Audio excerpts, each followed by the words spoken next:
વડોદરાના સેવાસીમાં ડ્રેનેજની કામગીરી અટકાવવામાં આવી છે। બિલ્ડરોને ફાયદો કરાવવા માટે કામગીરીના આક્ષેપ લાગ્યા છે।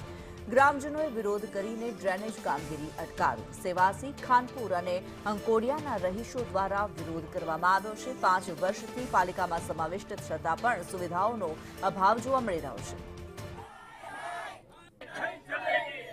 ત્યારે વડોદરામાં સેવાસી ગામના રહીશોએ વિરોધ પ્રદર્શન કર્યું છે। વુડા દ્વારા જે ડ્રેનેજ લાઇન નંખાઈ રહી છે તેનો વિરોધ કરવામાં આવ્યો છે।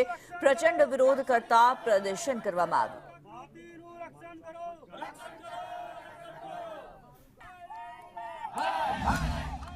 આ પાઇપલાઇન ખાનપુરના ગામ અને બીજી સોસાયટીઓ ખાનપુર બાજુ આવેલી છે એના માટે નાખેલી છે, એટલે ત્યાંથી ગંદુ પાણી આવે છે। અત્યારે વરસાદ ચોમાસું નથી, તેમ છતાં અત્યારના પીરિયડમાં નાખેલું છે અને એનું જે પાસ છે, એપ્રુવલ છે, એ અમને રજૂ કર્યું નથી। એટલે આ કોનો કોન્ટ્રાક્ટ છે, કેવી રીતે આપ્યો છે, એ સેવા મને અમારા અહીં જે હાજર છે એ લોકોને ખબર નથી। આપ માનો છો કે વડોદરા શહેરમાં વહીવટો બહુ ચાલે છે? આ વહીવટથી જ કદાચ કામ થયું હોય? આ વહીવટથી જ ચાલે ને, વહીવટથી